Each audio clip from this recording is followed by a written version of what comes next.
This podcast is presented by Visa, a network working for everyone. Overcoming the odds, rewriting the playbook, delivering under pressure. The MVPs of small business lead their teams to victory all year long.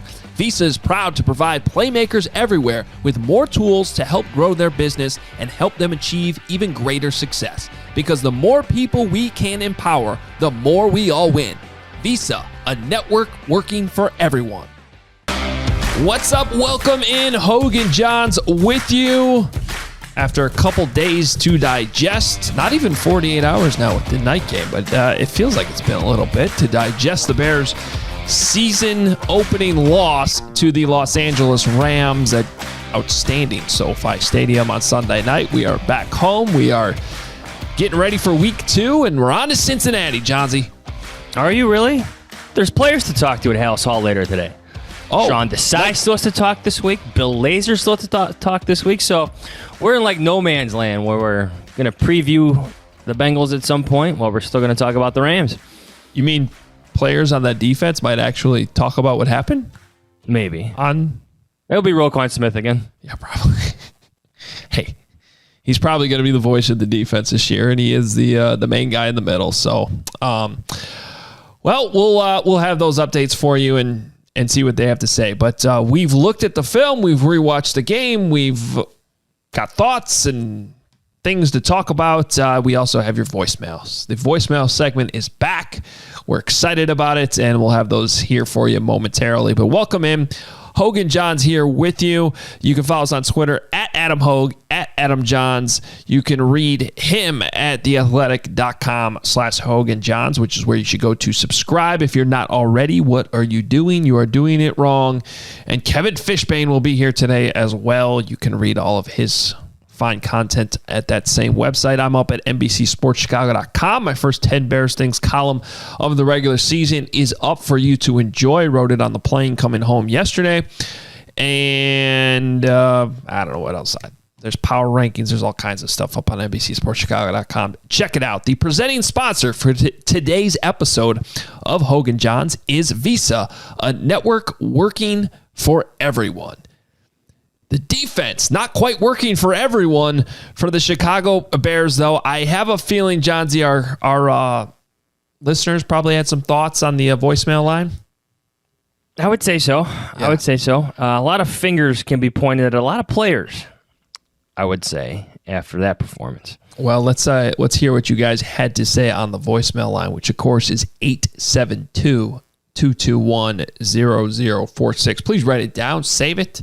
We do tweet it during the game. We try to, but I can't respond every single time during the game when someone asks me what the number is. Put it in your phones, people. So save it. Please save it. It's 872-221-0046. But here they are, your voicemails from week 1.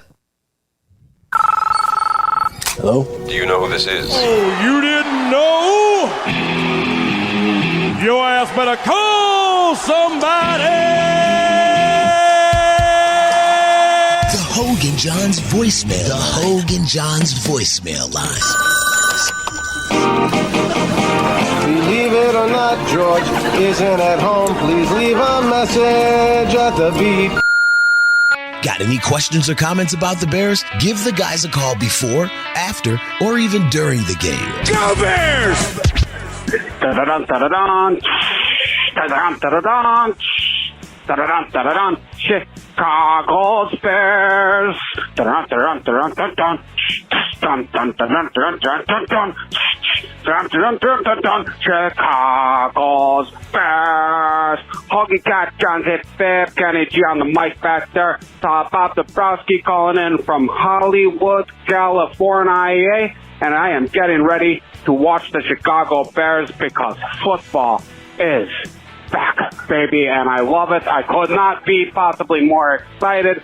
Okay, I've got the malorts running through my veins. I've got Italian beef in my genitals, and I am just pumped up for Chicago football. Football in general, I love it. What a day, what a week, what a country, what a world. We got, today, I don't know, I'm not all that optimistic about today, but, I do think that Justin Fields is going to get in. I think he's going to score a touchdown. I don't think it's going to be at quarterback. I think it's going to be at cornerback. I think he's going to show off his 4.4 wheels, and he's going to get a pick six. Justin Fields, pick six. Best quarter/cornerback to ever play this game in the NFL. And I'm excited. I don't know what's going to happen, but I do know that football's back, and the Chicago Bears are on TV in T-minus a couple of minutes or hours. I don't know, whatever time it is. Time zones are weird out here in California, eh? But we got Chicago Bear football. Let's go. Let's roll. Chicago Bears, bear down. This has to be the most Chicago Bears start to a game of all games, all time. I told myself all week I was not going to get my hopes up because Andy Dalton's the starter. And yet, we were able to move the ball down the field and end the drive in 2 turnovers under Andy Dalton. 1, bad interception. 2, missed the wide open tight end over the middle. Meanwhile, the more talented quarterback is on the sidelines, and they're not afraid to play him because he already went in and made a great pass. So what are you waiting for? What are you waiting for? Why are we being tortured? We don't deserve more mediocre quarterback play. Quit abusing us, McCaskies. Dalton just turned the ball over on 4 downs. This is after his interception in the red zone. Enough! Enough! Justin Fields, goodbye. What the Love you, boys. Offense still looks like shit.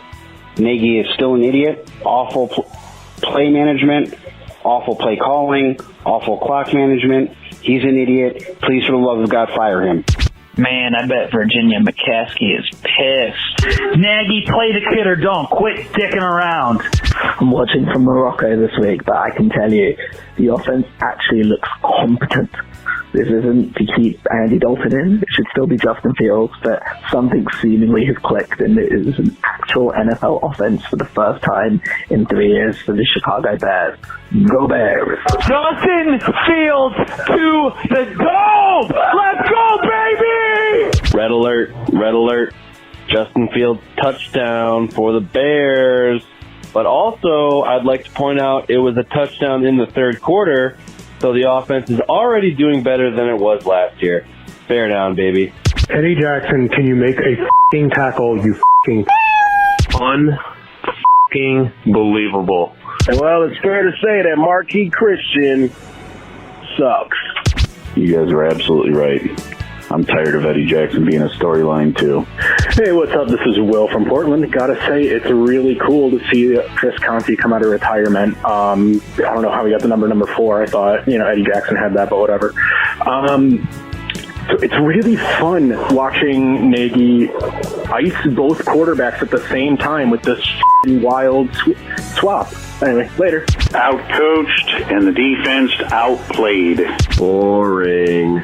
This is the same we've seen the last 3 to 4 years with Matt Nagy. You cannot win football games like this. Same old Bears. What can you say?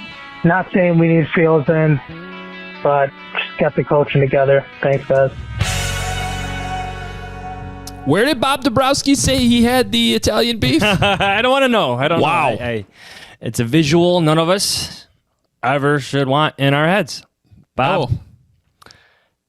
Hard pass. Fortunately, it's there.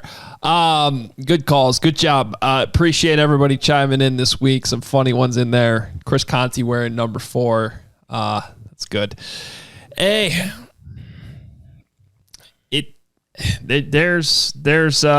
I have some frustrations myself after rewatching the game. And I put some of this in my 10 Bears things, John Z. And I think this is where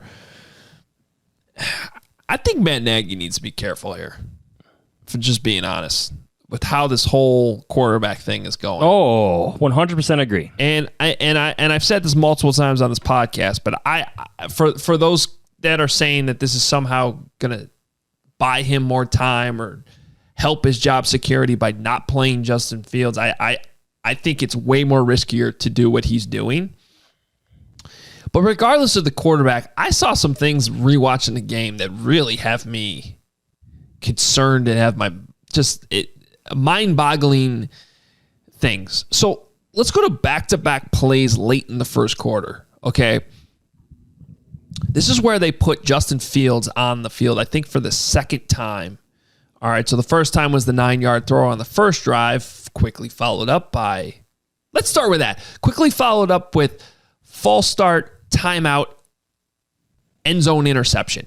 We've seen that before. That had to be just infuriating to Ryan Pace, Matt Nagy, after all the time they spent in the offseason with that really in mind. And what they've sold Andy Dalton on, right? The operation of the offense, everything being cleaner, and to be better in the red zone, and to not have the end zone interceptions that Mitch Trubisky had. And on the very first drive, after a 41-yard run from David Montgomery, what happens? False start, timeout because the play clock's running down, end zone interception. That is unbelievable. Like, really an unbelievable way to start the season, and yet still completely believable. But later in the first, when they go back to, so here's a back-to-back play sequence. Justin Fields comes on. They flip it back to Marquise Goodwin. Like on that reverse. You remember what play I'm talking about? Basically an end around, yeah. Here's the problem with this play.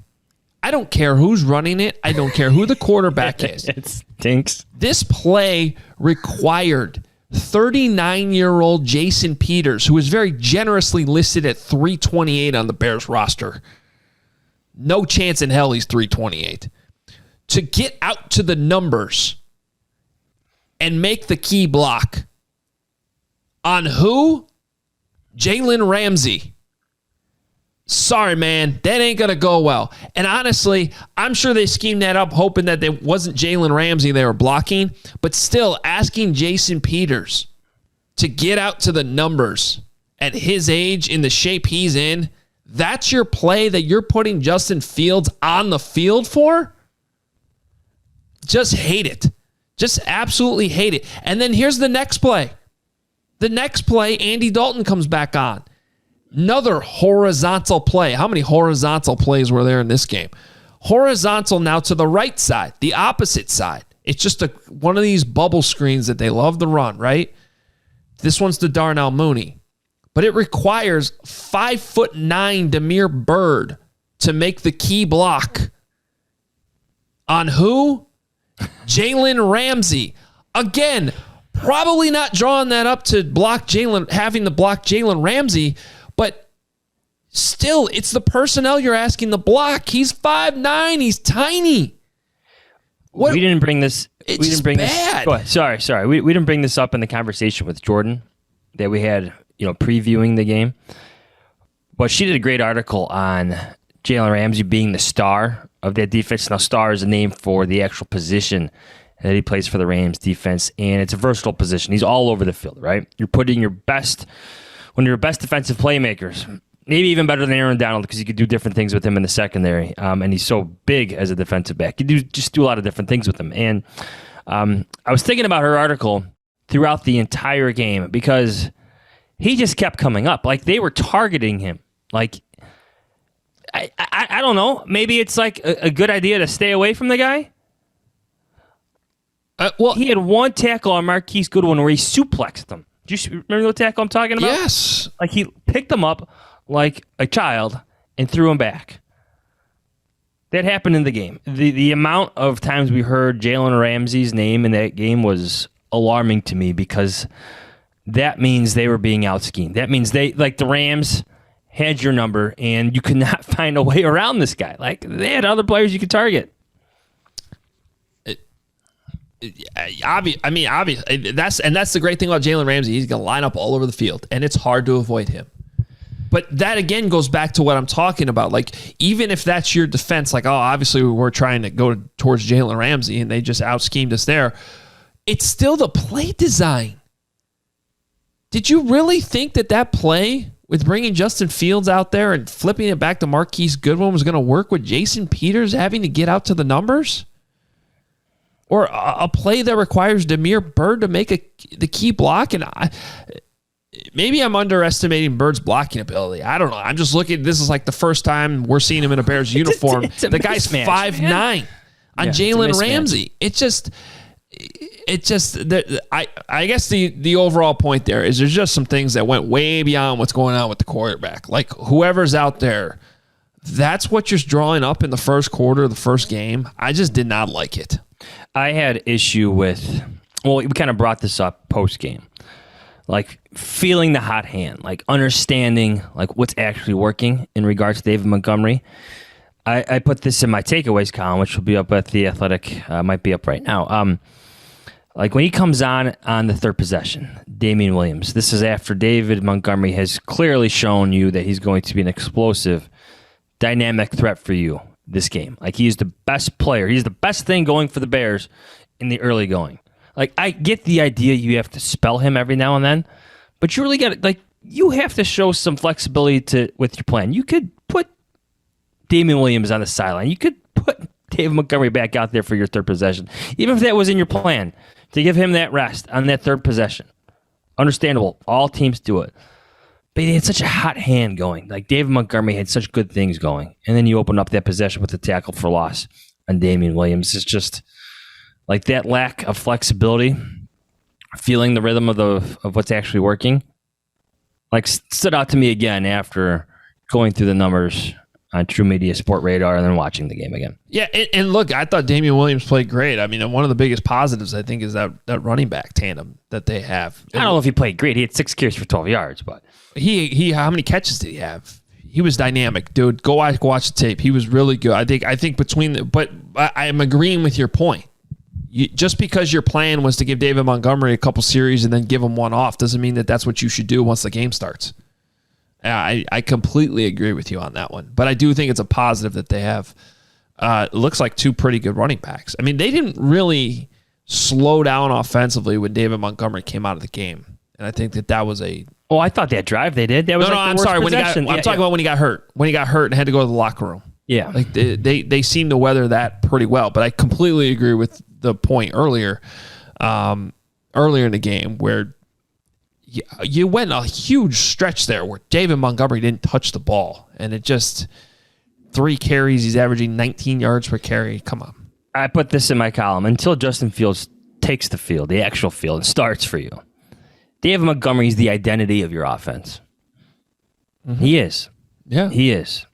With all due respect to Allen Robinson and Andy Dalton, your best player offensively is David Montgomery. Well, it's probably Justin Fields, but he's on the bench. That's what I've said, until he takes the field. So unless you bring him on the field, then pitch it back to Marquise Goodwin and make Jason Peters make the key block. We can't do everything from home, but Peloton delivers a workout experience that you never imagined was possible right in your own home. Take it from me, I love my Peloton. I use it all the time. The rides have great music and great instructors too. Jen Sherman, Emma Lovewell, and Leanne Hainsby are 3 of my favorites. Peloton also has great, quick 10-minute arm, shoulder, and chest workouts. I do them all the time. Whatever your mood or overall fitness goals are, you can mix and match classes for a total body workout experience. Choose from cardio, strength, yoga, Pilates, outdoor runs, meditation, and so much more. I'm telling you, it will fit with your lifestyle. It's so convenient. You can sneak in workouts at any time in the day. With a Peloton bike, there's nothing like working out from home. Learn more at onepeloton.com. New members can try Peloton classes free for 30 days at onepeloton.com/app. Terms apply. That's ONEPELOTON.com. The weather has been great here in September. It still feels like it's summer. And I've been swapping out the winter warmth with easy breezy comfort for the season with award-winning sheets from Brooklinen. One of the coolest things about Brooklinen is that they've got so many options. Brooklinen sheets also pair perfectly with the rest of their bedding essentials like cozy comforters, pillows, and duvet covers. And since everyone knows summer comfort goes beyond the bedroom, they've also got some seriously great bath towels, robes, and beach towels too. All this high-quality, luxury-grade comfort without the luxury price tags. It's no wonder why Brooklinen's got over 75,000 five-star reviews and counting. I've got the sheets on my bed right now. Absolutely love them. So go on, get summer ready with quality comfort and get it for less at Brooklinen. Go to brooklinen.com and use promo code ADAM to get $20 off with a minimum purchase of $100. That's Brooklinen, BROOKLINEN.com, and enter promo code ADAM for $20 off with a minimum purchase of $100. That's brooklinen.com, promo code ADAM. This podcast is brought to you by DirecTV Stream. Does this sound familiar? You've got one device that lets you catch the game live, another lets you stream your favorite shows. You're watching your sports highlights on your phone, and you've got your neighbor's best friend's login for the good stuff. Well, I want to tell you about a simple way to get all the entertainment you love without the hassle. It's called DirecTV Stream, and it brings you live TV and on-demand favorites together like never before, so you can watch your favorite sports, movies, and shows all in one place. That means no more juggling remotes, and no need to buy another device ever again. And the best part, there's no annual contract. So get rid of the clutter and the confusion and get your TV together with DirecTV Stream. You can learn more at directtv.com. Compatible device required. Content varies by package. Now that the world's opening back up, so many new thrills are on the horizon. And whether you've been in a relationship for years, are just getting started, or excited to get back out there and meet new people, when the moment comes, you want to be ready. Roman ready. Go to GetRoman.com/Adam now to talk to U.S. licensed healthcare professionals. With Roman, you can get free online evaluation and ongoing care for erectile dysfunction, all from the comfort and privacy of your home. Roman Ready equals confidence, the confidence that you know you can rise to the occasion in the moment. Getting started is simple. Just go to GetRoman.com/Adam and complete an online visit. Take care of your ED without leaving home. Complete an online visit today to connect with a U.S. licensed healthcare professional and take care of it. Go to GetRoman.com/Adam, and if you're prescribed, get 50% off your first month of ED treatment. Make sure you're ready to have confidence and control this summer. Roman Ready. Let's bring in Kevin Fishbain from The Athletic. You may have heard of him. He's a frequent contributor to this podcast. We call him the Fish Man, the Fish Dad. He likes Northwestern. He's wearing a purple hat. And if you are watching on the YouTube channel right now, you could see all of that, including that plant behind him. We like to call this segment In Front of One Fern with Kevin Fishbain. Actually, a plant. Yeah, we've talked about that. It's fake. Yeah. Fake plant. Yeah. Otherwise, you do a tremendous job of taking care of it if it's real. Also, I should note that the bobbleheads behind me, Mike Singletary, Bronco Nagurski, and Khalil Mack all combined on Sunday night for one tackle, the three of them. You're going to have to lower your camera, Kevin. We can't see them. I can see them. There they are. Yeah. No, they're there. And yep, that's what Khalil Mack looked like. When I actually think it was one assisted tackle, too, if you want to make correct it sound even worse. Also, how lucky is Robert Quinn? I don't know if you guys talked about this, for getting a half sack on that Akeem Hicks. Was he even in on the play? I rewatched it. I was like, I don't think that was him. Like, if anything, I would have given it to Nichols. I thought he was at least closer to the quarterback. I mean, at some point, maybe one day ever, we can ask Akeem Hicks how he felt about, not getting the entire sack for himself. One day. Probably not. I don't. Probably not. Yeah. All right, Kevin. Well, we're ranting and raving already on this Tuesday morning about some of the things we watched when we re-watched the game. Sounds like there you go. Wait, you've already got a nice little jab in there on a Khalil Mack. I got to say, I think that's the first Khalil Mack game where I did not write down number 52 a single time, either live or when I went back and watched the game. And that is concerning. It just is. Like, this is way past a trend at this point. It's not good. We all like talk about, how many times he's double teamed, how many times there's a chip block, how many times the quarterback goes away from him. Notice sometimes he doesn't even get chipped. Like, there's a tight end lined up there, so he has to, line up even more outside, impedes his path to quarterback, all those things. Like, I get that, but I feel like now we're at the point where, who else has to deal with all that stuff? Aaron Donald, right? Jalen Ramsey, who you guys were just talking about. Those guys had to deal with that too.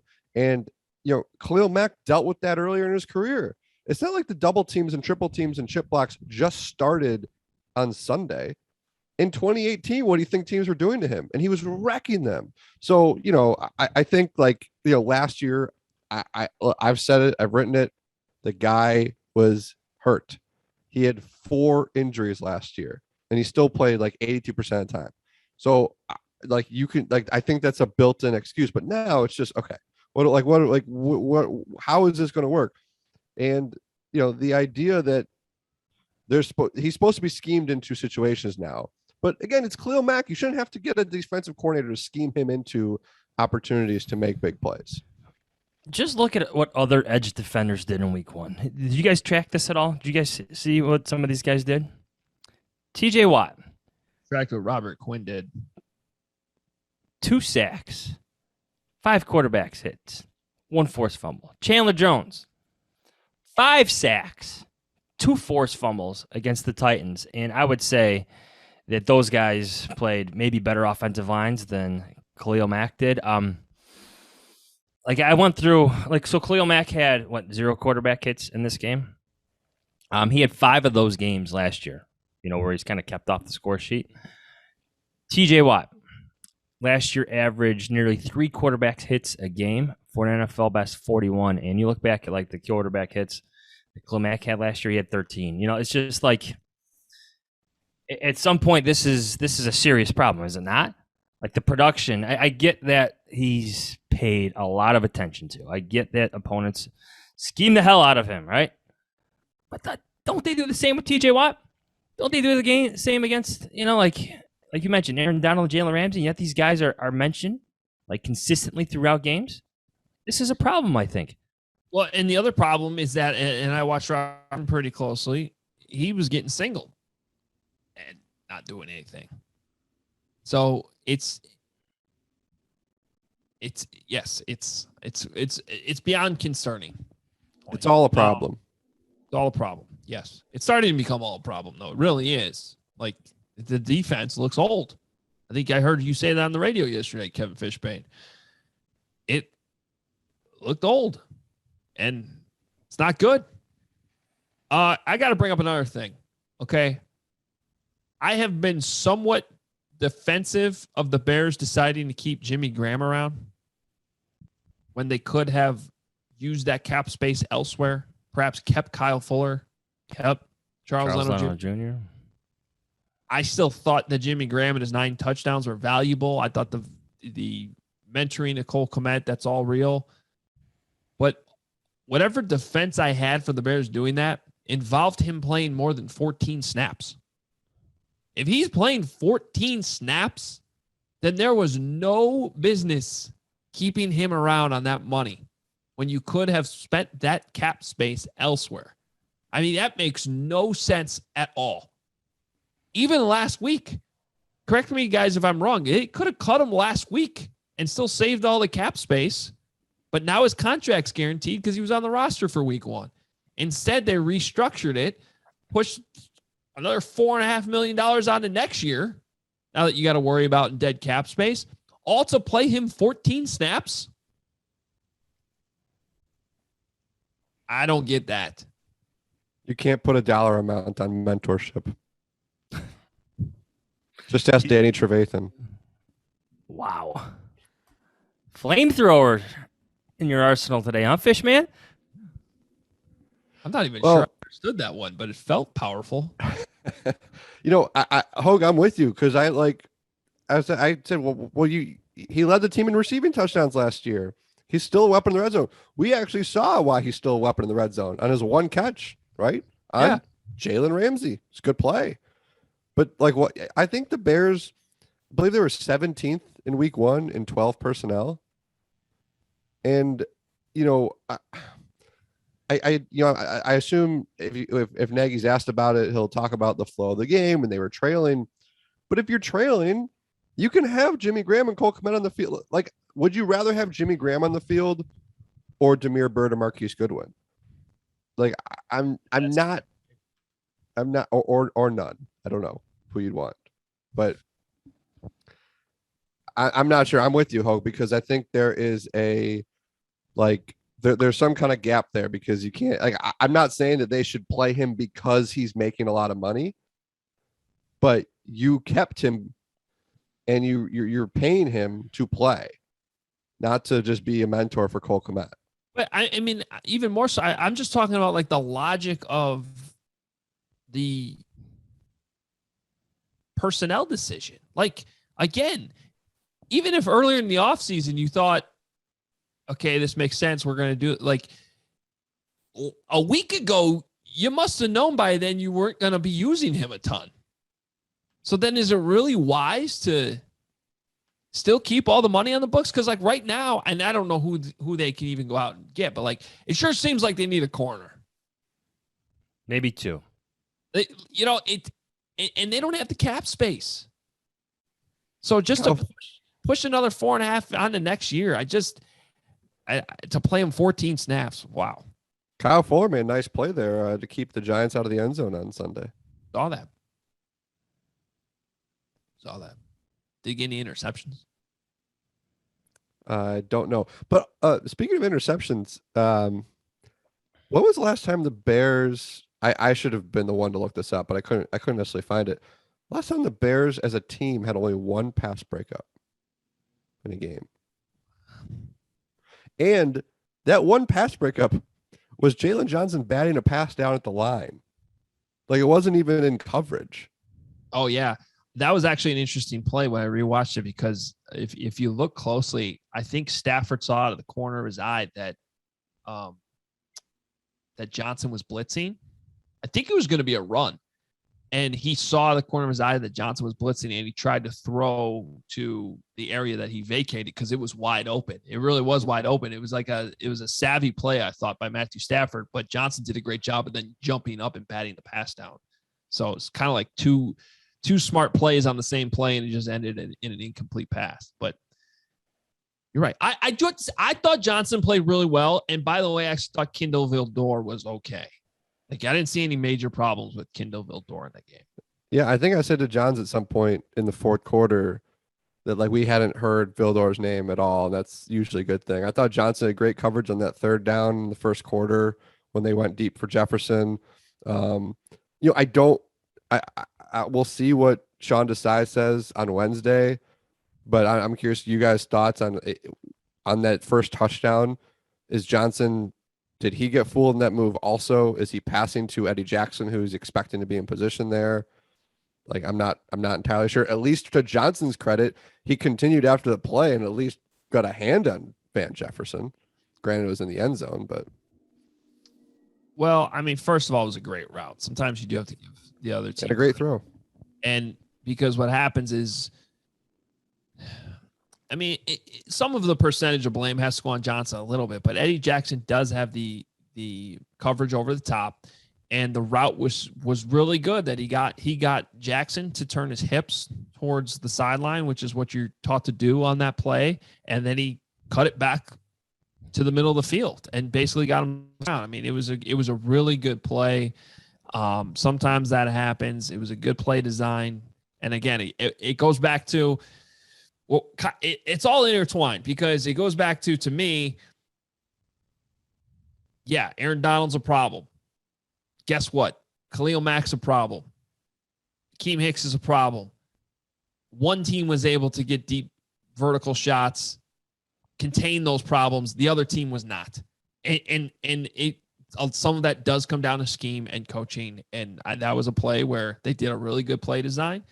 The players executed, and on the back end, the Bears players completely did not execute because they couldn't even touch the guy down. No. Well, that's a perfect example. Even the Cooper Kupp one where, I mean, it takes time to get down the field, guys, right? Where you need your coverage and pass rush to work in tandem there to help each other out. I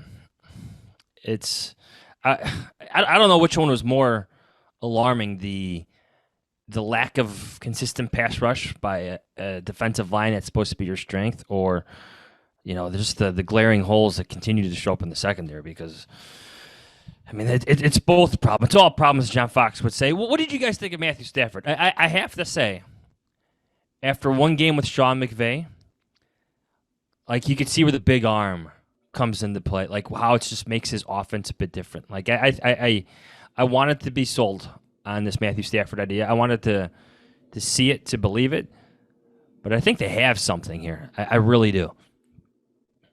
Well, I was thinking about all the times we've watched Stafford over the years and how often even average Bears defenses have given him problems. Mm-hmm. I go back to 2016, that 3-13 team, I think had like one of their best games of the season, completely shutting him down. And So, and they could be, oh, he's the same guy, and when they say he's the same guy, they're saying that with high praise, that he's still a really good quarterback. And then to see what he did to them on Sunday night in this scheme with this offensive line, with these receivers and this play caller. Yeah, I mean, like I'm with you, Johns. I think they have something. I've always thought that Stafford was underrated, but I think I also put that in the context of the quarterbacks I've seen in this town, right? Like I've always assumed, like you put Stafford. Well, the Bears love to have Stafford, right? Yeah, I think Matt Nagy was in Cabo. Exactly. So but no, I think that was quite the pairing, getting him with McVay and getting him with this talent. Those deep shots are. I don't know if they exist, guys, in the Bears offense with Andy Dalton. I really don't, because sometimes it takes a certain level of athleticism to get out there, like even stepping up in the pocket and eluding some guys that are around you. Did you guys see some of the highlights this weekend from some of the young quarterbacks around the league? Patrick Mahomes, Kyler Murray, Lamar Jackson, the stuff that they do, like after the play's beat, but they create another play within the play. You see some of those plays, even like the ugly pass that Patrick Mahomes threw, just really up for grabs to Tyreek Hill. Did you guys see that highlight? It's just like it's those types of plays that Justin Fields could bring to this offense. And they just felt like, I knew they'd be limited with Andy Dalton, but to have every completion within the air yards, what were his air yards? Just, it was not good. And I get the Rams are good at taking off the top, but I don't think they ever felt threatened over the top by Andy Dalton in this game. That's what I'm saying. But that was a thing even last year in Dallas. His air yards were not good. And that was with really good weapons in that offense with the Cowboys. And so that's the one thing I've objected to with this idea that the Bears can win the same way the Chiefs did with Alex Smith in 2017. But even go back to Alex Smith 2017. That's when the offense changed for them. I mean, he was getting the ball down the field. That's my point. Yes. That's exactly my point. He was tied with Russell Wilson and who was the other one? It was Russell Wilson and somebody else. He was tied at the top in air yards. Alex Smith was. And that's not Andy Dalton. So don't sell that. Just don't say it's not just the offensive line. It is not just the offensive line. It's the scheme, it's the cornerback, and it's Justin Fields who could potentially change that, because everywhere Justin Fields has been, including Ohio State the last couple of years, that is a vertical quarterback who can make plays downfield and buy time with his legs if you don't have the offensive line to protect them. One of the things that Kyle Orton was really good at. Oh, what? Here we go. Was being in drunken pictures with whiskey over his shirt. Was drawing pass interference penalties, right? Like there'd be time he was just like launch it downfield, like, oh no, what's gonna happen here? Here comes a flag. And this was in the early to mid 2000s when they weren't necessarily throwing flags when a guy put a pinky on a receiver, right? My point is you have two really talented wide receivers now, Robinson, Darnell Mooney, and you limit what they can do when you don't push the ball downfield. A couple of years ago, Robinson, I think, was there wasn't like a stat in terms of how he ranked, but he drew like 8 or 9 pass interference penalties. He did draw one on Sunday night that wasn't called. That was pretty egregious miscall. But like, let those guys make plays. Force the defense to do something and allow those flags to come. Allow your guys to go get the football. Like you just, we talked about this a lot last year, right? About like this team has just no yak. There's just no yards after catch. It was the same thing on Sunday. I think a lot of that has to do with the scheme, but like get the ball to your guy in stride, and let him go. It's just like you spent all this time on adding speed now, right? With Damiere Byrd and Marquise Goodwin. Well, what good does that speed do you if you're just going horizontal all day long? Like it's just like you just limit yourself so much. I'm very curious to see what the game plan is against Cincinnati. Right, because they can sit here all week and tell us, well, this is the Rams defense. This is what they do. They force you to think and dunk. We had that shot play. Then we got sacked. Blah, blah, blah, blah, blah. Well, all right. So what do you do against Cincinnati, right? I don't think anybody's going to be going into that game thinking, well, it's the Bengals defense. They're going to force you to do all these things. No, it's the Bengals defense. You should be able to push the ball downfield. And if it's a problem again, then you have a bigger discussion about what are we doing here. Well, if it's a problem again, let me tell you what's going to happen Fishman, is Andy Dalton's going to get booed by his own fans incessantly, loudly, angrily. It's going to be that bad. It's going to be that frequent. It's going to be that early because that 5-play tease, that's what I called it in my column on Sunday. Like, fans now know that Justin Fields is going to actually play in this game. And they're going to be so impatient for that to actually happen that Andy Dalton has to be like near perfect when he steps on the field. And that's not going to happen because we know there's limitations there. It's an interesting dynamic for Matt Nagy to really handle. It really is. It's not only the locker room, but now it's like the pressure of the whole fan base and organization, because George McCaskey's going to be sitting in this 200 level seat not liking that. Like, it's not going to go over well. It's not. Well, at least the defense can't complain at this point because they can't sit there and be like, we're doing our job and you got to play the better quarterback. They got to worry about their own stuff. Yeah. Can I ask you guys a quick question about do with Kyle Orton? Because I'm still thrown off by I was not expecting the next sentence of the podcast to be, you know what Kyle Orton was good at? Yes. I mentioned the drunken picture. That's what I visualized was just the big beard and him at the belly up at a bar. I mean, you know what I'm talking about. Really, shout out to Mark Lazarus did a good story on Kyle Orton for our quarterback series, so go check that out. Let me ask you this about what John's just talking about. What we know, Matt Nagy is stubborn, right? We know Matt Nagy's impatient, right? But this quarterback plan requires patience. Like he's kind of preached that. So who wins? Nagy's going to be stubborn about being patient with Justin Fields, but he's also generally kind of an impatient person. Like we saw in the middle of week 3 last year when he yanked Mitch Trubisky from the game, even though the team was undefeated. That was impatient Nagy winning. Yeah. So what impatient Nagy versus stubborn Nagy versus being stubborn about being patient? I'm just what's going to happen here? Hoge, we've entered the multiverse again, just so you know. My answer is yes. Yes. Well, let me rephrase Kevin's question. And does Justin Fields playing in week 1 and the indication that Matt Nagy gave that could have been more snaps, does that lead you to believe that his first start now is coming sooner rather than later? Like I had, again, the 49ers game circled. You guys had it earlier. I'm willing to now move up my prediction of Justin Fields start now to week 4. Does it change for you guys? Yeah, and then there was I think Jay Glazer reported yesterday that was kind of always the goal or the thought or what they're thinking. Who knows?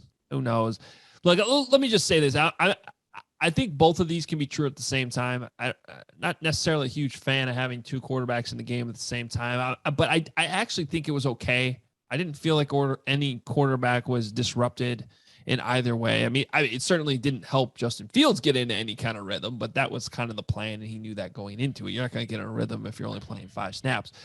But regardless of that, I do think it's good he played because you can't get, as much as they're trying to sell this idea that, he needs the experience and blah, blah, blah. You're not going back to blah, blah, blah, blah, blah. Blah, blah.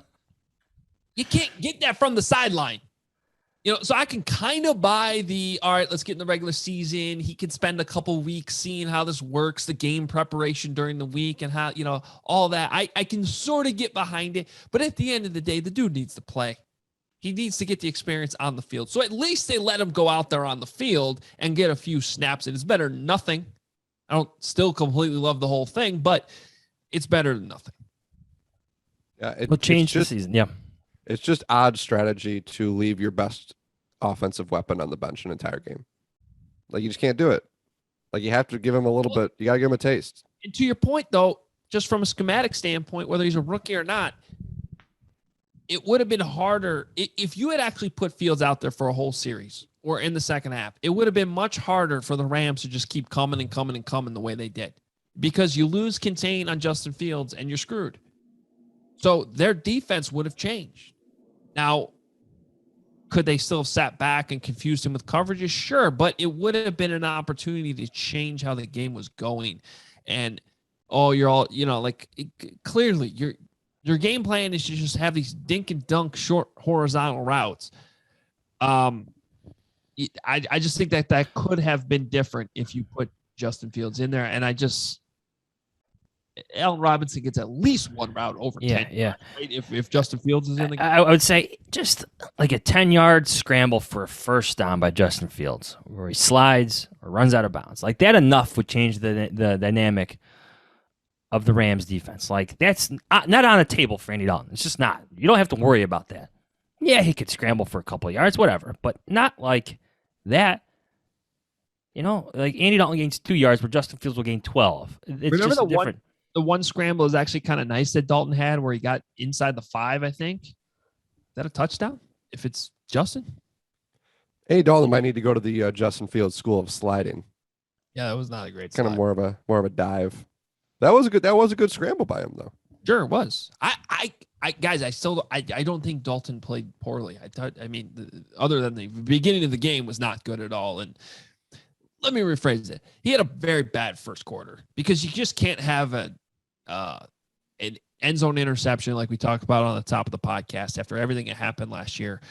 That was a thing that was supposed to be corrected. And then the throw behind Allen Robinson on 4th down when Cole Kmet was wide open on the shallow cross. It's a turnover. And He was almost picked off a couple more times too, wasn't he? At least one more time. But I thought beyond that he played okay. Not great, but okay. And the problem is, I think we all agree that they have a different quarterback on the roster that could play much better than okay. Agreed. Not that you needed to hear that. I know. But maybe our friend Matt Nagy does. I don't know. No, Matt Nagy knows it. He knows it. But this is where stubborn Nagy's winning. What's the point? What is going on? But again, like, what are we doing here? I get it. What question are you asking me? Okay. Anything else, guys? We're exhausted. It's week 1. It's going to be a long season. I think losing to the Bengals is on the table. Oh, yeah. Absolutely. Bears are favored, though, by a touchdown still, aren't they? That shift? 3. I saw 3. Oh, now wasn't it like 6.5? Did I see 6.5 earlier? I'm just making this up in my head because it's the old Bengals. I thought they were favored by 3. It's a battle of 2 first-place teams.